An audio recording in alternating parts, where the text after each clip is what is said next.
motivates you to be a part of this? How did you choose this food and agriculture sector? Start of my childhood, so I have been seeing them playing with the mud and the soil and growing, raising various crops, seeds. So and that has a kind of made impression in me that I should also do something related to that sector.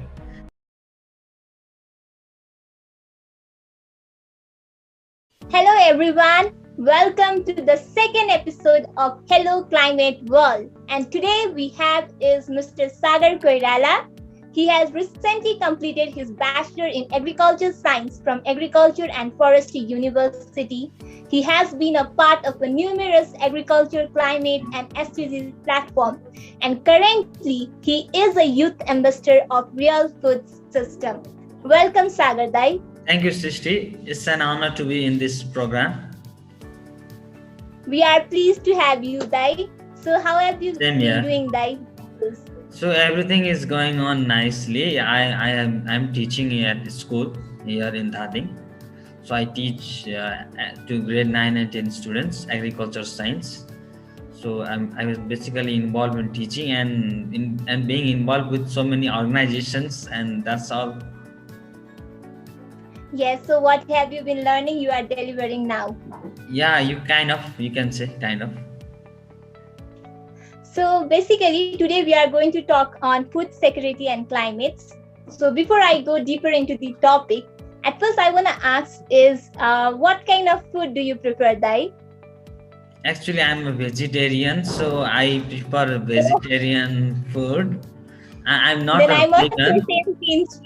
So you are also vegetarian. Yes, I am also vegetarian, so Oh. it's kind of we prefer the same kind of food, that means. Okay, same pins. And you have completed your bachelor in agriculture science, you have been involved in climate and agriculture from so many years. So what motivates you to be a part of this? How did you choose this food and agriculture sector, food, agriculture and climate sector, sorry? Well, I was basically grown up in an agrarian family.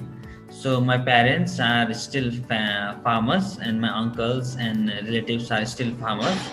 So since the start of my childhood, so I have been seeing them playing with the mud and the soil and growing, raising various crops, seeds. So and that has a kind of made impression in me that I should also do something related to that sector. And later on, as the time passed, I developed more and more passion for agriculture sector, and I got involved in this after joining Agriculture and Forestry University. And talking about SDGs and climate sector, so being an activist myself, SDG activist, so I'm seeing lots of environmental issues currently in the world. So as a youth, we need to tackle these issues. So I think that being an environment activist, so you can definitely create a change and bring great change in the society. Absolutely, that absolutely. And I see you, you are being a part of the numerous SDGs. So we have that SDG goal that by 2030 we need to reach this target. There are so many targets. So do you really think that SDG can reach its goal by 2030? Thank you, Srishti, for the question. So SDGs are difficult to be achieved by 2030. Considering the recent progress, we have made very slow progress in the SDGs. But if we make considerable changes and made significant progress in the in the few years, then we can definitely achieve. And I'm very optimistic myself that we can achieve SDGs by 2030. And I think we Yes. all are working to achieve it. Yes, so now let's move a bit into our topic. So our topic is today we are going to discuss on food security and climate, and it's interesting because we both are an agriculture students. So climate change is happening these days, because many people used to believe that climate change is just a hoax, it's not a reality. But it's really the way the temperature is increasing day by day. It has shown that the climate change is happening in reality, and it has affected in each and every sectors.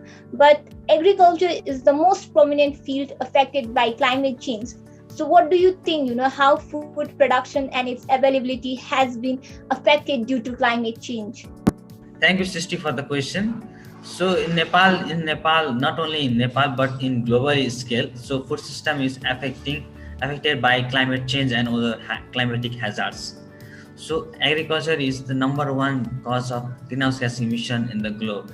So our activities, whatever we do, like raising crops, raising field, growing seeds, all they lead to climate change. All they lead to more and more greenhouse gas emissions, and ultimately affect our environment.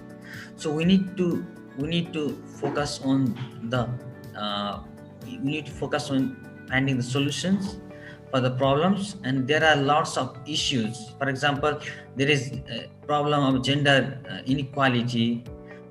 There is a problem of uh, class supremacy. So agriculture job is not considered a blue collar white collar job, it is considered a blue collar job. So there are so many issues related to agriculture sector. So I think we if we all act together, then we can, I think, bring change in this sector. Yeah, I totally agree with you that there are so many problems, and climate change has been continuously has affected negatively in a agricultural sector. So so what do you think, like how can we reduce such impact of climate change on food security? So what is your opinion on that? So thank you for the question, Sisti. So agriculture and food system has been deeply affected by the climate change. So we need to focus on more and more climate smart agriculture technologies, uh, because the crops are nowadays getting more and more vulnerable to climate stress, climate change and stress. So we need to focus on climate smart agriculture technique. We must take include modern agriculture techniques like drip irrigation, crop rotation, mulching, and other various materials to effectively utilize the resources available in the community. Similarly, we only consider in transportation, energy, and industry sector as a greenhouse gas emission, but we do not consider agriculture as greenhouse large greenhouse gas emission. So we need to consider agriculture as a greenhouse gas emission causative agent, and we need to focus on bringing more and more adaptive measures and more sustainable practices in the farming system. Then only we can achieve a better society. Thank you. Yes, absolutely, that is the case, because most of us do not know that agriculture is the main emissions of greenhouse gases.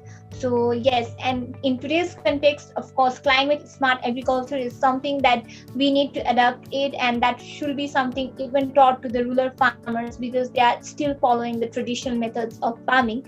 So this is how we can reduce the negative impact of climate change on agriculture sector. And one must understand the relations between climate and agriculture. It's something what even I also think. So somewhere we are in the same line in the process of thinking. Yeah.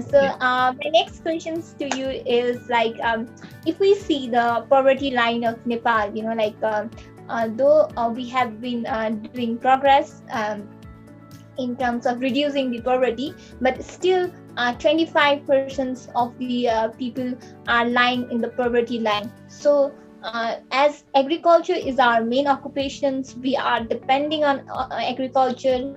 66.67% people are directly depending on agriculture, but still 25% of the people are lying in the poverty line. So what do you think? Is just the climate the main factor affecting the food security, or are there any other factors also which are affecting the food security? Thank you, Srishti, for the question. So climate change is one of the major factors that is hindering the food security. Obviously, we can see nowadays increasing cases of drought, increasing cases of desertification, more and more warming effects are seen, acidification of the ocean, and we can see global warming as one of the challenges in the current scenario. So hence, I consider climate change as one of the important and main causative factor affecting the food security. But nevertheless, there are other factors as well which are equally affecting the food security.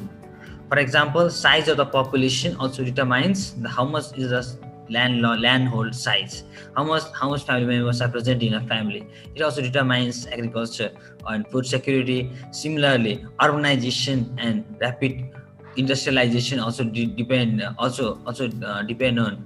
uh, affect food security. Similarly, available resources, price of inputs, and other factors also affect food security. So I think these are the factors affecting the food security. So yes, of course, climate, we cannot neglect it, that it is one of the major factors affecting the agricultural sector. But along with climate, there are other factors need to be considered as well. So you are also an agricultural student. I'm also doing my bachelor in agriculture science. So as an agricultural student, what do you think can be our step towards the food security? Like as a student, how can we contribute towards the food security steps? So thank you for the question, Srishti. So we agriculture students are the future of our agriculture country. Considering being born in Nepal, so it's a boon to us because we are born in an agriculture country, and the more and more agriculture students, the more prosperous will be the agriculture country. So we also need to take individual actions from our individual level. For example, we need to do farming. We need to practice climate smart agriculture. We need to do drip irrigation. We need to involve more and more people in farming system. We need to go for commercialization of our farming crops. We need to find effective and sustainable resources for farming. So we need to take many various efforts for as a student level. So not only as a student but also as a teacher point of view, I suggest that we all need to take effective actions together and with the collective effort of people from all places of Nepal, so we can achieve food security. Yes, so I also totally agree with you. And plus, what I have found is like now it's our responsibility to teach what we have learned to the farmers, because there are places in Nepal where still agriculture project is something has not been initiated. Though we are heavily depending on agriculture, but there are places where people say that what is called agriculture project. So I think they need us, and we need to do something for them. And I also believe that it may seems like something when it is taken from an individual level, but that something can be a great thing when we all collaborate together. Thank you so much, Sagar Dai, for joining us in our today episode. I hope you all like this episode, and if you have something, please do comments, and we will be coming up with on similar topics in the next episode. And yes, it's always, as I always say, it's just you need to take a step from an individual level always, as it may seem something, but it can be a great thing tomorrow. So I hope you all stay safe for now, and we will see you in the next episode. Thank you. Audio Jungle.